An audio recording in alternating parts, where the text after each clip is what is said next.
Today, we're going to talk about assumptions and how they show up in your marketing, in your fundraising, in your storytelling, in your lead gen, your outreach, everywhere. So, I recently was at the Boys and Girls Club of America, their national conference. I was speaking there, and it was such a jam-packed, amazing couple of days. And I was really lucky because it was here in Atlanta, so I could just zip home. And I was able to sit in some of their keynotes. And one of their keynotes was with Jay Shetty. So you may be familiar with him. He's got a podcast called On Purpose. It's excellent. And I was happy to be able to fit that keynote into those jam-packed couple of days. And in the keynote, he talked a lot about mindset.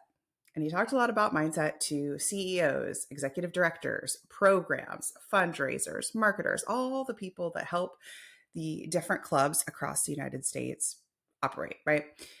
And he shared this statistic, which I was so glad he shared it. He talked about how, we think they've measured it somewhere around 60,000 thoughts per day. Some people more, some people less, right? And the thoughts we think, we're talking about those internal chatter dialogue that is just running in the background. So the average person is thinking, let's say 60,000 thoughts a day. Now, he also shared the statistic, which is that 80% of those thoughts skew negative. Just let that sink in. If you haven't heard that stat before, just let it sink in. So if you ever have had maybe a family member or a friend who just is one of those negative Nellies, those or I'm thinking of the SNL skit, the Debbie Downer, right? It's probably because they're saying out loud what a lot of us are just running in the background. We collectively just skew negative. We collectively skew negative in our thoughts because of just hundreds and thousands of years ago when we just needed to stay safe, guard our food, and stay in the cave, right? So it makes sense from an evolutionary standpoint why we skew negative, because our body is just trying to keep us safe from a bear attack or something like that from hundreds and thousands of years ago.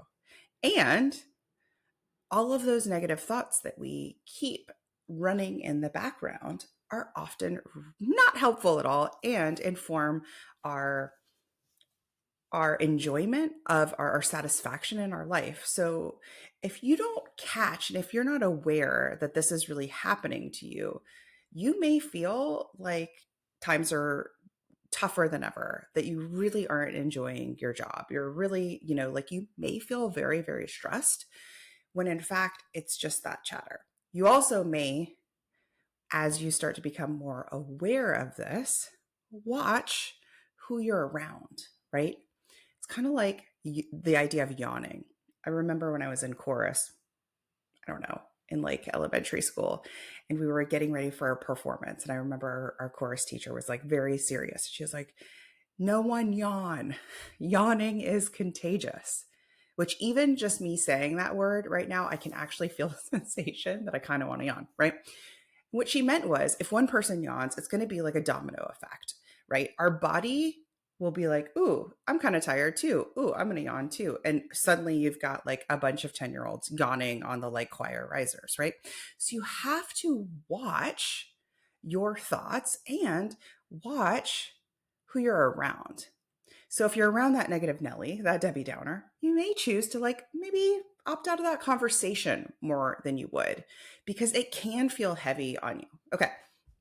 So we've talked about the stats. We've talked about the inner monologue. So the first layer of this is just to kind of watch it. So one example that Jay shared, which is a really, really common one, is just this idea of saying, "I'm tired." So you hit the snooze bar at 6:30 in the morning and you're like, "Oh, I'm so tired." Get out of bed. You may not be saying it out loud. You're saying it to yourself, right? You grab your coffee. "Oh, I'm so tired." You get in the car. "I'm so tired," right? Midday, "I'm so tired," right? You're literally repeating that all day long. And what's happening there? That is informing how you show up and take on the day, right? So you really want to watch it. It's not so much that you want to lie to yourself if you didn't have a great night's sleep, but you may want to just be like, "Yeah, I'm kind of sleepy today," and that's okay. Sometimes just adding a sentence on the back end can be really, really helpful to those loops when it feels really heavy. right? Okay. So we're going to watch our assumptions. We're going to watch that inner monologue. The next thing I want to talk about is this idea of assumptions. So we've got kind of our inner monologue that is just rocking and rolling for better or worse in the background throughout the day, right? What happens is we assume as we're interacting with people, your brain assumes often worst case scenario. Let me share some examples, okay? So I was listening to a podcast episode just like yesterday, and this singer was on Armchair Expert, and she explained that she was on one of those big shows, not American Idol, but one like that, okay? And she explained that she made it into the finals, okay? And she was like prepping her one song, which was this Aretha Franklin song, and it was going to be so good, and it was like so bold for her to take it on, and she wanted to do it in a pop way, and it was so great. She'd been practicing and practicing and practicing. And then they never aired it. They never aired it. So the general public never got to see her performance of that song. And then she said, and that's when my underdog story began. That's when I became the underdog. I thought they didn't believe in me. So she took on this assumption. They don't think I'm good enough to air on national TV. Ergo, I'm an underdog, and I'm going to step into that persona, that identity. Okay. Years later, come to find out, the only reason they didn't air it is they couldn't get the rights to the song. Like what? So you really have to watch. Why is that important? Because once you take the identity of I'm an underdog, how does she show up in this world? She probably shows up on defense. Like, people don't believe in me. I'm not the best here. They think I can't do X, Y, and Z, right? You kind of show up in that persona.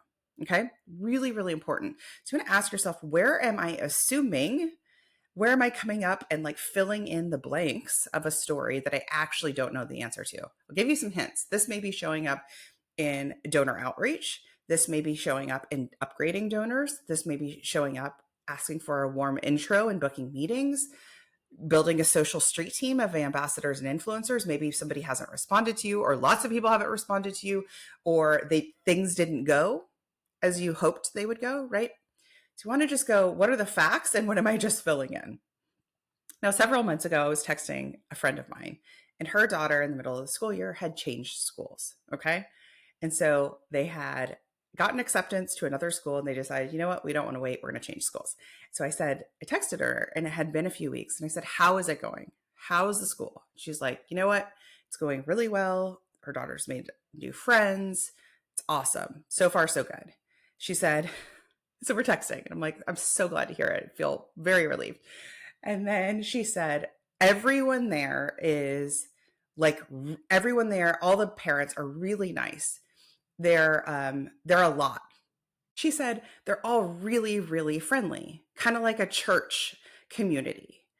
And they're all reaching out for play dates and things like that. And I said, oh, like it's a little too much. She was like, it's really churchy. Okay. And so I responded to it, and I was like, oh, it's like too much. Like it's like, and so I took her saying to me that they're all really friendly. It's like a church-like community in the middle of the city, and everyone is very tight-knit, and everyone has reached out. I took that to mean it was like overkill. I took that to mean that it was a little bit too much. And so I responded, I was like, oh, that's a lot. Okay. And she goes, no. I like it. It's great. They're so welcoming and warm. And so, like, had I not just said that back, and had she not then clarified, we would be on two different pages. I would think that school was like this members only club that was too tight knit and too hands on and chomping, right? And in fact, what she was saying is it's more welcoming than I imagined, much like a church, being a new member of a church or something like that. So my the thing that I misinterpreted is this idea of church not necessarily appealing to me in that way, right? So watch your assumptions. Watch what somebody says and what you make it mean. She says welcoming like church. I think, too much, right? Okay. So what you want to do is you want to start looking at, where is this showing up for me, and how can I actually lean in and ask better questions if I need to to actually get the facts. So let's say you hear an objection from somebody who's a no or a maybe. They're just not a yes on becoming a sponsor, a donor, making a second gift, whatever the ask is. Okay. And they say, can't do it right now. That's it. Can't do it right now. Or they say, let me get back to you, which is probably even worse because it's so vague. So they say, let me get back to you. And you take that to mean they would if they were interested. No need to follow up, right? When in fact, let me get back to you has, I don't know, millions of different options and scenarios of what's underneath that. So you really need to watch your assumptions. Let me get back to you could literally mean I have a call in 3 minutes. I can't do this right now. Right? Let me get back to you could mean I'm about to be out of town for the next 2 weeks. Can we circle back? Right? So when somebody gives you some sort of, we'll say muddy, mixed objection, sentence, something in a conversation or an email, you want to ask another question. I could have ended that text thread when she told me that it was a very tight-knit community and lots of people are reaching out. I could have been like, okay, cool. And that would have been it. And then I would have really taken on that assumption about that school to be like, it's too much, right? Everybody's in their business, right? So even just me being willing to say, ooh, that sounds like a lot, for her to be like, oh, no, it's not a lot. It's like, it's great. It's perfect, right? So you want to ask yourself, where could I do that a little bit more? Where could I do that a little bit more in my week or day-to-day life as it pertains to donor outreach, as it pertains to any sort of marketing, fundraising, etc. I'm even thinking with boards. So I've had several organizations inside my coaching program, the Purpose and Profit Club. We've been talking a bit about boards, because the way that I teach a social street team concept, this is your digital ambassador program. Sometimes, not always. Now, normally we want our social street team to be made up of like non-board members. So like online influencers, digital ambassadors, superstar volunteers, etc. Sometimes your board members, you may have a couple who make sense to be a street teamer. Okay. Or sometimes you might even be just running your classic board fundraiser, a peer-to-peer fundraiser, and thinking, all right, I got board buy-in. Yes. And then that resentment starts to kick in, right? Because you're maybe not seeing the board engagement, the board action on their part that you had hoped or that you felt like they promised you. So what do we do there? We fill in. Remember, 80% of our thoughts are negative. We fill in the 80%, the worst case scenario. I can't count on them. They always say they're going to do something and they never do, right? You with me? Versus, let me find out. Let me ask better questions to find out the answer there. Like that is when the power of just picking up the phone, sending a text, etc. So you can actually find out what's underneath that. You may be right. Maybe you can't count on them, but let's go to bat for the positive version. Let's go to bat and actually find out if that's even true. Many times it's that they forgot that it was today. They can't find their digital toolkit. They needed another reminder, right? It's like any number of things. And so instead of defaulting to why it's not going to work, why people don't want to help you, how do we default to why they would?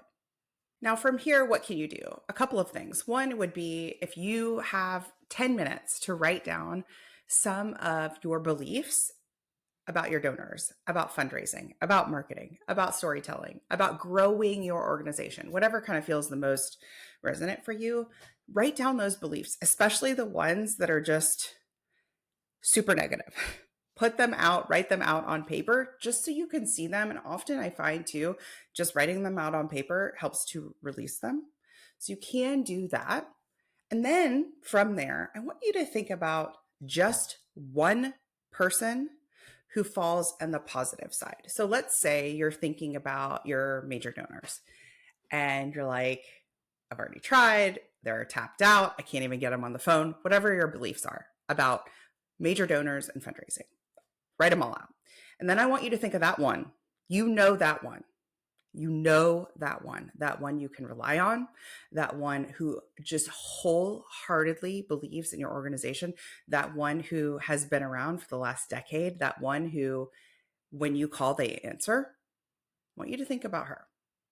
And I want you to write down a bunch of beliefs about her. Now, I just gave you some. She always picks up what I call.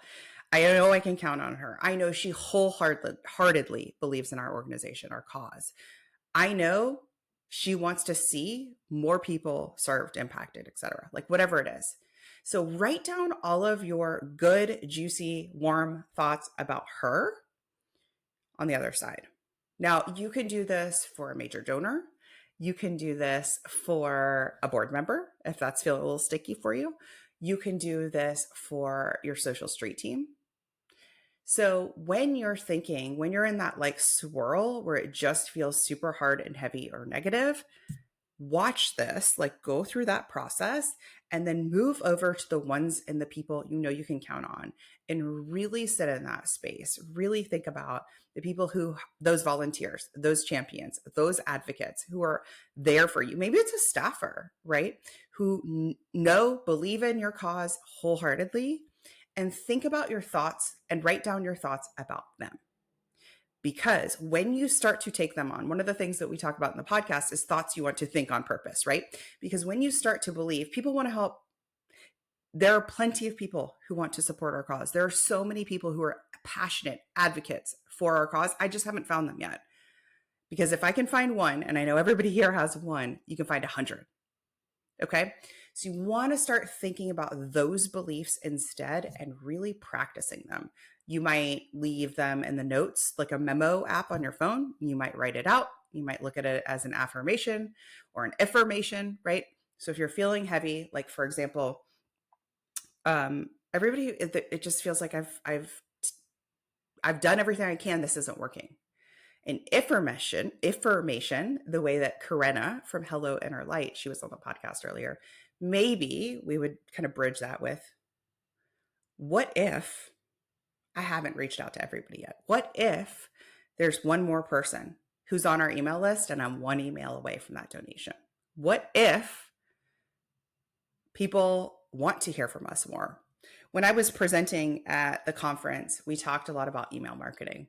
And we talked about some resistance around adjusting the frequency to more emails.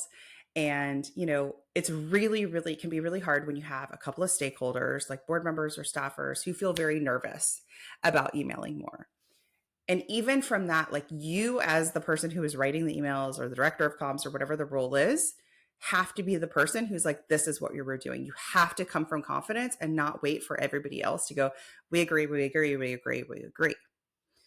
So when somebody projects to you their negative thought, like, dude, a lot of people are going to unsubscribe if you email too much, or you're really going to, people are going to feel spammed. That was actually something somebody said. What if people don't feel spammed? What if people feel more connected to our organization than ever? So adding like a what if to the front end can be really helpful for this process.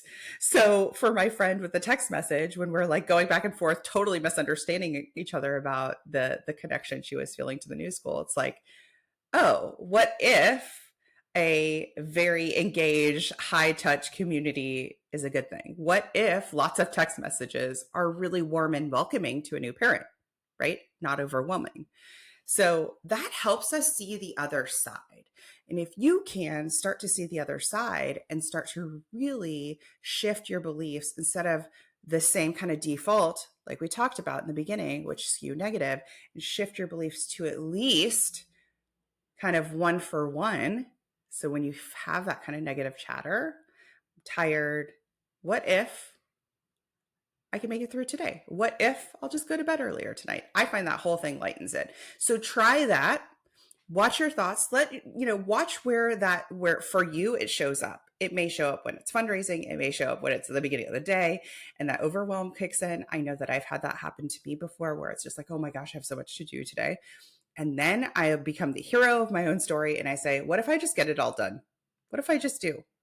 Do you know how much time I save by that one shift? Because if I say to myself all day long, I have so much to do, I have so much to do, I have so much to do, that frantic loop of negative energy will cost me time versus what if I just get it all done? What if I just get the 5 most important things done today? I'm literally talking to myself through this process. So I hope that's helpful for you. If you want more support, this is the work, both the strategy you get inside the club and you also get the inner work, so you get results faster. That's where the momentum's created. All right, I'll see you next time.